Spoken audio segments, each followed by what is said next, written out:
कि ये ड्युअलिटी में बहुत सारे तरीके से फंसाया जाता है तुमको। तुमको बोला जाता है माँ ही भगवान है। अरे माँ माँ कैसे बनी जब बच्चा है? यदि संतान ही नहीं होगी तो वो माँ कैसे बनेगी? उसको माँ बोल सकते हो तो माँ का कंसेप्ट ही नहीं होगा। एक अकेली ह्यूमन मान लो पूरी सृष्टि के ऊपर बच गई, ठीक है, क्या वो माँ है? अब वो माँ बन ही नहीं सकती है,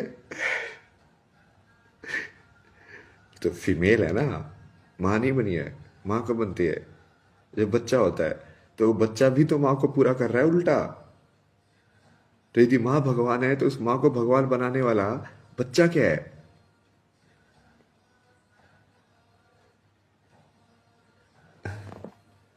अब इसको तो एक और तरीके से समझ सकते हो, ठीक है, एक और नया अस्त्र निकाला है मैंने। ये होता क्या है कि ये डुअलिटी के अंदर हमेशा कॉम्प्लीमेंट्री में ही एग्जिस्ट करती है आइडेंटिटीज। बट वो कॉम्प्लीमेंट्री में आइडेंटिटी जो एग्जिस्ट करती है उसमें एक आइडेंटिटी को ज़्यादा बड़ा बना दिया गया है। जैसे माँ संतान की आइडेंटिटी में संतान को तो फोड़ दिया गया है कि वाह भगवान है, संतान तो कुछ नहीं है। गुरु शिष्य के रिलेशनशिप में गुरु भगवान है, शिष्य कुछ नहीं है। समझ रहे तो? अब वो क्यों ये चीज़ काम नहीं कर रही है? अब तुम इसको इनवर्स में देखना, कि मैंने तुमको अभी समझाया ना कि यदि गुरु और तभी एग्जिस्ट कर सकता है जब शिष्य हो। तो यदि गुरु भगवान है तो शिष्य भी भगवान हुआ, राइट? क्योंकि गुरु इज इक्वल टू शिष्य ही है ना। और अकेले में तो एग्जिस्ट ही नहीं कर सकती आइडेंटिटी। रिच की आइडेंटिटी तभी एग्जिस्ट करेगी जब पुअर होगा। लाइट की आइडेंटिटी तभी एग्जिस्ट करेगी जब डार्कनेस होगी। दिन की आइडेंटिटी तभी एग्जिस्ट करेगी जब रात होगी। और सोचो तो सारे दिन दिन ही दिन है। अब जैसे नॉर्वे के अंदर 6 महीने का दिन होता है, तो 6 महीने को हो गया। अब मान लो कि ऐसे पूरे टाइम दिन ही रहे, तो तुमको रात का पता कैसे चलेगा रात क्या होती है? तूने तो दिन ही देखा है।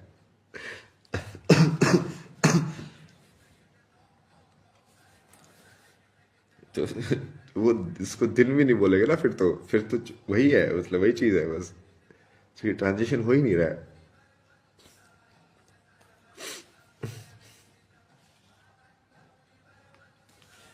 तो इसमें एक दूसरी बनाया ना मैंने, दूसरा अस्त्र ही है हमारा। ये थोड़ा बुद्ध ने बताया ना ये तरीका मेरे को, कि सारी लाइफ की प्रॉब्लम्स एक्चुअली एग्जिस्ट करती हैं क्योंकि हम पहले तो दो को आइडेंटिफाई करते हैं, जैसे गुरु और शिष्य, दिन और रात।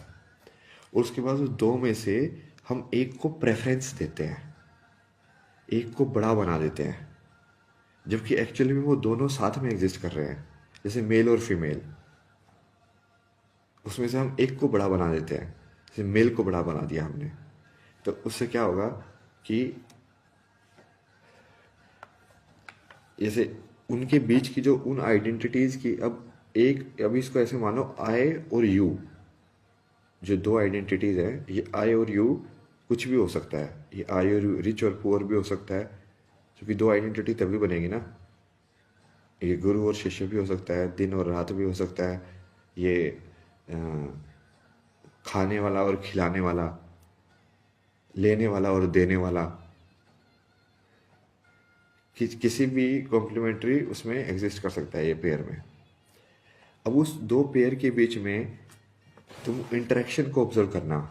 यदि दो पेयर के बीच में जो इंटरेक्शन है, यदि वो रिवर्स नहीं है, यदि वो रिवर्स में वैलिड नहीं हो रहा है, इसका मतलब कि वो पूर्ण सत्य नहीं है। समझे?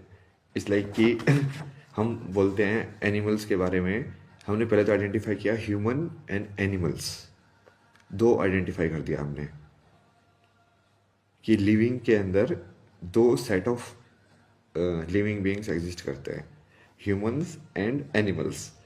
फिर हमने डिसाइड किया कि humans can eat animals, that is all right. But इस स्टेटमेंट को यदि मैं उल्टा कर दूं एनिमल्स कैन ईट ह्यूमन, सो ये अलाउड नहीं होता है।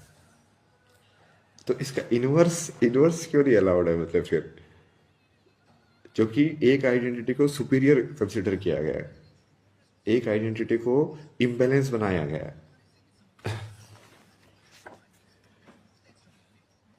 So it's like I hate you तो चलता है, but if you hate me then it is not accepted.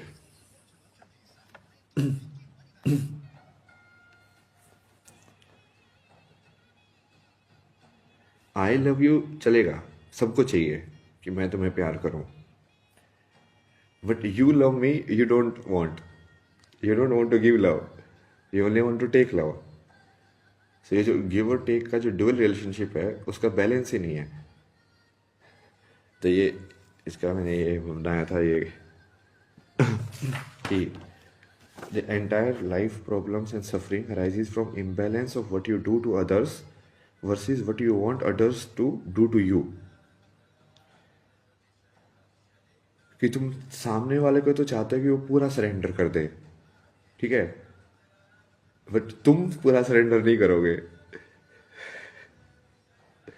सामने वाले से तो चाहते हो कि वो तुमको पूरा प्यार करे, ठीक है, तुमको सब कुछ फ्री में दे, जैसे मैं दे रहा हूँ। तो सारा सारा ज्ञान मैंने तुम लोगों को, इतना सारा ज्ञान, ऐसा वाला ज्ञान जो कि तुमको साइकोलॉजिस्ट लाइक से लेके साइंटिस्ट से लेके लाइक पता नहीं आचार्य से लेके सब लोगों का ज्ञान, जिनका ज्ञान का वो लोग पता नहीं, कोई 3,000 रुपये कोर्स का लेता है, कोई 50,000 रुपये कोर्स का लेता है, कोई कितने रुपये कोर्स का लेता है। तुम किसी कॉलेज में जाओगे वो 20 लाख रुपये लेगा तुमको मैथमेटिकल इक्वेशन समझाने के लिए, सेट थ्योरी समझाने के लिए। वो सब चीज़ें तुमको मैं फ्री में समझा रहा हूँ, बट तुम्हारे पास जो है, बेसिकली मेरे पास जो है वो तो मैं फ्री में दे रहा हूँ। मेरे पास ज्ञान है, मेरे पास मटेरियल नहीं है देने के लिए कुछ, मेरे पास ज्ञान है।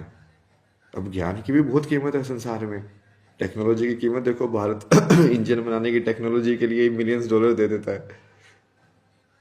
ज्ञान की कीमत है ना, कि ये काम कैसे करती है चीज़, और वो वाला सारा ज्ञान मैं तुमको फ्री में दे रहा हूँ। बट तुम्हारे पास जो है, तुम्हारे पास मटेरियल है, तुम्हारे पास ज्ञान नहीं है, बट तुम मटेरियल से मेरे से पैसे लेते हो। तो तुम चाहते हो कि मेरे पास जो है वो तो मैं फ्री में दे दूं, बट तुम्हारे पास जो है तुम उसके पैसे लोगे मेरे से। तो ये इम्बैलेंस है ना। ये वाला भी तोड़ दिया मैंने, ये वाला असुर को भी भगा दिया मैंने। क्योंकि बहुत सारे लोग ऐसे, मैं उनको बोलता हूँ ना, जैसे संत सेवा आश्रम में रुको, या फिर अभी जैसे मैं इस जगह पे रुका हुआ, ये भी आश्रम ही है, तो आश्रम में जाके मेरे से पैसे लेते लोग।